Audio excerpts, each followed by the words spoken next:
ஆண்டவர் மறுபடியும் அவளை உயிர்ப்பித்தார். కానీ దేవుడు మరలా ఒకసారి ఆమెను మార్చాలని ఆమెతో మాట్లాడాడు. அவள் மேல அவர் வல்லமையை ஊற்றினார். ఆమె మీద ఒక శక్తిని దేవుడు కుమ్మరించాడు. அதன் பிறகு எனக்கு தெரியாது. ఆ తర్వాత ఆమెకు ఏం జరిగిందో నాకు తెలియదు. நேற்று தினத்திலே నిన్నటి రోజున இங்கு வருவதற்கு முன்பதாக அந்த சர்ச்சில் தான் ఇక్కడికి రావడానికి ముందు నేను నిన్న సంఘంలోనే కూడిక జరిపించాను. அந்த பெண்ணை பற்றி நான் விசாரித்தேன். నేను ఆమె గురించి అడిగాను, ఏమైంది ఆమెకని. அவங்க சர்ச்சுக்கு வராங்களா, ఆమె సంఘానికి వస్తుందని అడిగాను. அப்போது அவங்க சொன்னாங்க, అప్పుడు ఆమె చెప్పింది, அன்னைக்கு அந்த பெண்ணுக்கு தூக்கி எறிஞ்சு விழுந்தால, ఆ రోజు అభిషేకం చేత ఆమె కింద పడిపోయింది కదా, அவளுக்கு குழந்தை கிடையாது, ఆమెకు అంతవరకు కూడా బిడ్డలు లేరయ్యా, కానీ దేవుడు అప్పుడు మంచిగా ఆయనకి 2 బిడ్డలు ఇచ్చాడని చెప్పింది.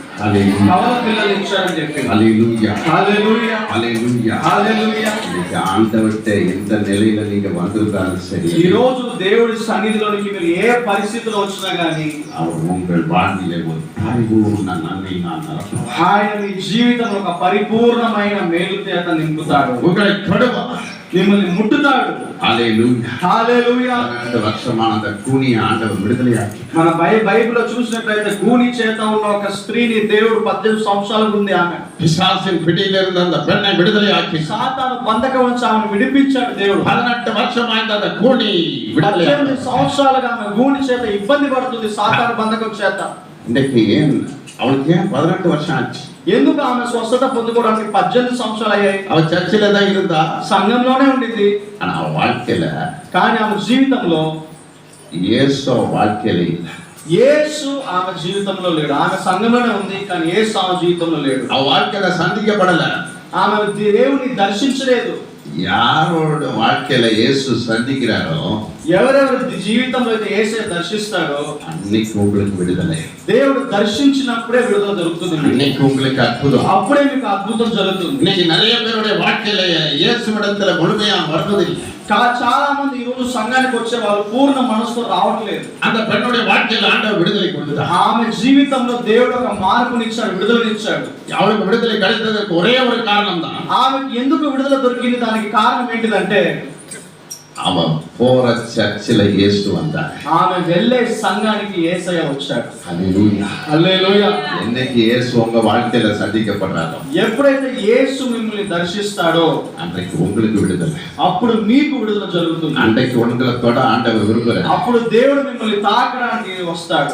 அற்புதங்களை செய்ய விரும்புகிறார், అద్భుతాలు చేస్తాడు. హల్లెలూయా, హల్లెలూయా, హల్లెలూయా, హల్లెలూయా. எல்லா కై తట్టి కర్తను మహిమపడుతున్నారు. హల్లెలూయా, హల్లెలూయా.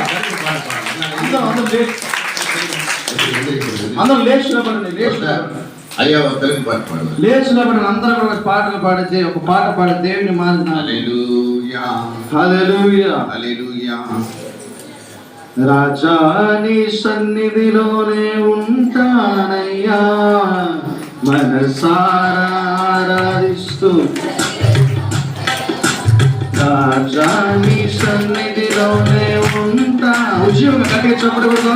మనసారా ఆరాధిస్తూ బ్రతికేస్తానయ్యా, నే ఉండాలేనయ్యా, నే బ్రతుకాలేనయ్యా, నే ఉండాలేనయ్యా, నే బ్రతుకాలేనయ్యా,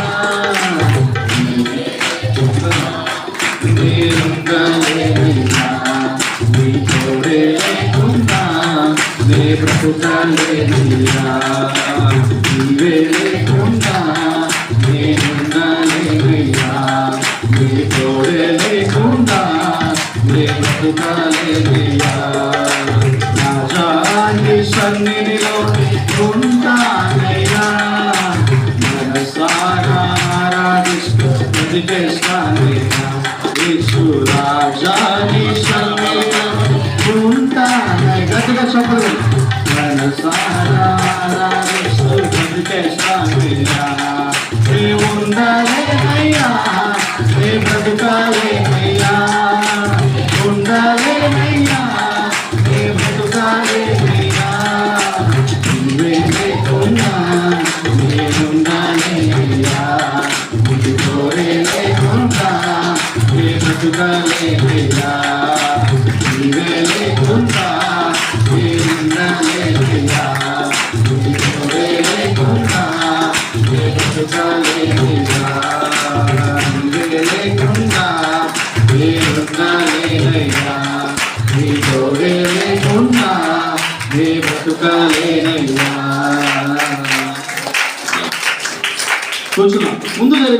ఒక లైన్ ఖాళీగా ఉంది, ఒక లైన్ మొత్తం ఖాళీ ఉంది, ఇంక ఊరికి చెప్పడు, ముందు జరిగి కూర్చొని లైన్ మొత్తం కలిసి ఆరాధన కూడా కానికని. திருப்பதியில ஒரு இடத்துக்கு நான் ஊழியம் பண்ண போயிருந்தேன். నేను వాక్యము మనకు దేవుడు ఇచ్చిన ఒక టానిక్ లాంటిది, అదే విధంగా మనం చేసే ఆరాధన కూడా దేవుడు మనకి ఇచ్చిన ఒక టానిక్ లాంటిది. ఆమేన్ ఆమేన్ హల్లెలూయా హల్లెలూయా హల్లెలూయా హల్లెలూయా హల్లెలూయా హల్లెలూయా. తిరుపతికి నా ఒక సమయం ஊழியத்துக்கு நான் போவேன். ఒకసారి తిరుపతికి నేను పరిచయం చేయడానికి వెళ్ళాను. அடிக்கடி நான் திருப்பதிக்கு போவேன். అప్పుడప్పుడు తిరుపతికి వెళ్తుంటాను. அங்க நான் ஊழியம் நிறைய சர்ச்சில் போய் பிரசங்கம் பண்ணுவேன். అక్కడ ఉన్న అనేక సంఘాలలో నేను వాక్యం அதுல చెప్తున్నాను. ஒரு குறிப்பிட்ட சர்ச்சுக்கு அடிக்கடி போவேன். ప్రత్యేకంగా ఒక సంఘానికి వెళ్ళాను నేను. இந்த மாதிரி ஒரு அம்மா வந்து அப்படி உட்கார்ந்துருந்தாங்க. ఇలాంటి ఒక అమ్మగారు ఆ సంఘంలో ఉన్నారు. ஓரத்துல உட்கார்ந்துருப்பாங்க. మూల కూర్చుంటుంది ఎప్పుడు ఆమె. அந்த அம்மாவுக்கு வந்து 40 வருஷம் வந்து பிசாசு கட்டுச்சு. 40 సంవత్సరాలుగా ఆమెకి సాతాను కట్టు. அதாவது ஒரு விக்கிரக ஆவியோட குடும்பம் நடத்துறாங்க. ఏంటిదంటే ఒక విగ్రహ ఆత్మ ఆమె కుటుంబంలో సమాధానం లేకుండా ఇబ్బంది పడుతుంది. அடல்ட்ரி லைஃப்க்குள்ள இருக்கிறாங்க. ఆమె ఎటువంటి ఒక వ్యభిచార జీవితంలో ఉన్నదామె. கணவன் மனைவி வாழ்ந்துட்டு இருக்காங்க. భార్య భర్తకి మంచి ఒక సహవాసం సంబంధం కుటుంబంలో లేదు. அவங்களுக்கு எப்பவுமே விடுதலை கிடையாது. ఎప్పుడు కూడా ఆమెకు విడుదల దొరికేదే కాదు. 40 வருஷம் அந்த அம்மா அந்த கட்டில இருக்காங்க. 40 సంవత్సరాలు ఆమె ఆ కట్లో ఉండేదండి. அவங்க வந்து ஒரு குறிப்பிட்ட ஆந்திர காஸ்ட்ல பெரிய காஸ்ட். ఆమె ప్రత్యేకంగా ఆంధ్రాలో ఒక కులంలో ఒక పెద్ద కులం.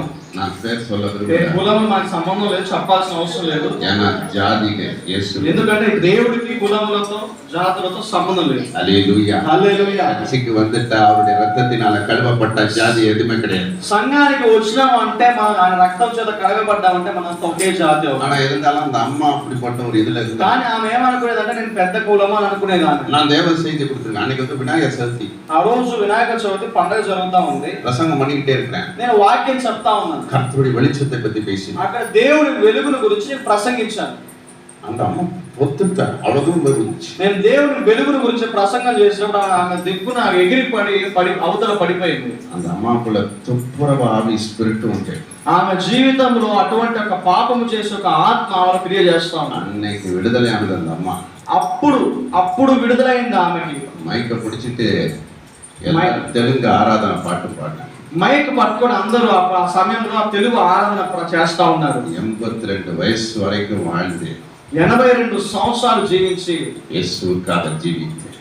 యేసు కొరకు జీవించాను.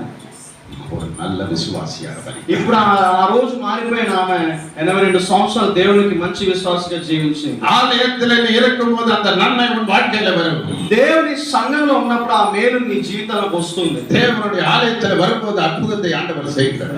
నువ్వు సంఘానికి వచ్చినప్పుడు నీ జీవితంలో అద్భుతం చేస్తాడు దేవుడు. రైల్వే కోడవరి இடத்துக்கு நான் ஊழியம் செய்ய போயிருந்தேன். నేను వేరే ఒక చోటికి ఇదే విధంగా పరిచయం చేయడానికి వెళ్ళినా ஆண்டவர் பேசினா அந்த சர்ச்சுக்கு ஒரு குறிப்பிட்ட சர்ச்சுக்கு நீ போன்றார். దేవుడు అన్నాడు ఒక ప్రత్యేకంగా ఈ సంఘానికి వెళ్ళని దేవుడు చెప్పాడు. அந்த கூட்டத்துக்கு நான் போயிருந்த ఆ பொழுது కూటానికి నేను వెళ్ళినప్పుడు ஒரு டீச்சர் என்கிட்ட ஜெபிக்க வந்தாங்க. ఒక టీచర్ గారు నా దగ్గర ప్రార్థన చేయించుకోవడానికి அவங்க వచ్చారు. வந்து ஒரு லுத்தரன் சர்ச் பிலீவர். ఆమె ఎవరంటే ఒక లూథరన్ చర్చ్ కి వెళ్ళే ఒక విశ్వాసి. அந்த பெண்ணுக்காக நான் ஜெபிக்க செல்லும்போது ఆమె కొరకు నేను ప్రార్థన చేసినప్పుడు அந்த பெண்ணுக்குள்ள ஒரு பயங்கரமான ஒரு மந்திர சக்திகளை வல்லமை வெளிப்பட்டது. ఆమె లోపల ఒక మాంత్రిక క్రియలు బయలుపడ్డాయి. தலையை பயங்கரமா ஆட்டினாங்க. తలను బాగా ఆడిస్తూ ఉండింది. உடனே நான் சொன்ன ஆண்டவர்கிட்ட, వెంటనే నేను దేవుడితో అన్నాను, நான் ஜெபிக்கிறதை விட நீ ரிலீஸ் பண்ணு பாருங்க. అయ్యా నేను ప్రార్థన చేయడం కంటే కూడా మీరు ఆమెను విడిపించండి. Release immediately. వెంటనే విడిపించని చెప్పాను. వెంటనే పోச்சு. వెంటనే ఆమె పడిపోయింది. ఆ ఆత్మ వెళ్ళిపోయింది. ఆగస్ట్ 15 அதே பாஸ்டர் என்ன கூப்பிடுறாரு. మరలా ఆగస్టు 15వ తారీఖు అదే సేవకులను పిలిచారు. அந்த అమ్మ கொடுத்தாங்க సాక్షి. ఆమె ఏం సాక్ష్యం చెప్పింది తెలుసా? அன்றைக்கு ஐயா ஜெபித்த பொழுது అయ్యగారు నా కోసం ప్రార్థన చేసినప్పుడు இயேசு என்னை விடுவித்தார். యేసయ్య నన్ను విడిపించాడు. எனக்குள்ள இருந்த காரியம் அகன்று నా లోపల ఉన్న చీకటి అంతా తొలగిపోయింది. ஹல்லேலூயா హల్లెలూయా ஹல்லேலூயா. హల్లెలూయా. ஏன் இது நடக்குது? ఎందుకు అది జరుగుతుంది? ஆலயத்துல தேவன் இயேசு இருக்கிறார். ఆలయంలో దేవుడు ఉంటున్నాడు కాబట్టి. உயிர்த்தெழுந்த தேவன் இருக்கிறார். పునరుద్ధానుడైన దేవుడు ఉంటున్నాడు కాబట్టి. உயிர்த்தெழுந்த வல்லமை இருக்கிறது. పునరుద్ధానపు మహిమ అక్కడ ఉంటుంది కాబట్టి. சுகமளிக்கிற வல்லமை இருக்கிறது. మనల్ని విడిపించే దేవుని శక్తి అక్కడ ఉంటుంది. அற்புத சக்திகளின் வல்லமை இருக்கிறது. అద్భుతము చేసే దేవుని శక్తి అక్కడ ఉంది. ஆலயத்தின் சம்பூர்ணத்தினால் அவனை ஆசீர்வதித்து మందిరం యొక్క సమృద్ధి చేత నిన్ను తృప్తిపరిచి ఆశీర్వదిస్తానని. திருப்திப்படுத்துவார். నిన్ను తృప్తిపరిచే దేవుడు. மட்டுமல்ல இன்ப நதியினால் అది మాత్రమే కాదు, ఆనందకరమైన నదులతో నిన్ను నింపుతాడు. உங்க தாகத்தை அவர் தீர்ப்பார். దేవుడు నీ దాహాన్ని తీర్చుతాడు. ஆலயத்துல நீங்க உண்மையா ஆராதனை பண்ணணும். దేవుని ఆరాధన చేసినప్పుడు నువ్వు నిజంగా మనస్ఫూర్తిగా ఆరాధన చేసినప్పుడు, ஆவியோடு ஆராதனை, తగ్గింపుతో ఆరాధన చేసినప్పుడు, ஆவியோடு ஆராதி, ఆత్మతో ఆరాధన చేసినప్పుడు, உண்மையோடு ஆராதிக்கணும். నిజంగా సత్యముతో ఆరాధన அப்ப చేసినప్పుడు ஆண்டவர் உங்கள் மத்தியிலே நடுவிலே வல்லமையாக கிரியை అప్పుడు செய்வார். దేవుడు ఆయన శక్తి చేత మీ మధ్యలో క్రియ చేస్తాడు. அந்த అమ్మ పేరు సుబ్బమ్మ. ఆమె పేరు సుబ్బమ్మ. నేను విడిపించిన ఆమె పేరు. நான் எப்ப பிரசங்கம் பண்ணாலும் ஓடி வந்துருவான். నేను ఎప్పుడు అక్కడికి వెళ్ళి వాక్యం చెప్పిన పరిగెత్తుకుంటూ వస్తది. ஹல்லேலூயா, హల్లెలూయా, ஹல்லேலూயா. హల్లెలూయా. சுப்பமாவை தொட்ட ஆண்டவர் உங்களையும் தொட ఆ வல்லமை. సుబ్బమ్మని తాకిన దేవుడు మిమ్ముల్ని తాకుటకు కూడా శక్తి గలవాడు. ஹல்லேலூயா, హల్లెలూయా, ஹல்லேலూயா, ஹல்லேலూயா. హల్లెలూయా. இயேசு கிறிஸ்து நேற்றும் என்றும் என்றும் மாறாதவராய் இருக்கிறார். యేసుక్రీస్తు నిన్న నేడు నిరంతరం ఎన్నడూ మారని దేవుడు. மூன்றாவது காரியம், మూడవది అక్కడ చూస్తే ఆయన తృప్తిపరచు నడిపించే దేవుడు. இன்ப நதி என்று சொல்லுவோம், பரிசுத்தாவியின் நதி. ఆనందకరమైన నది అని అక్కడ వాక్యంలో చూస్తున్నాం. దాని అర్థం ఏంటిది? పరిశుద్ధ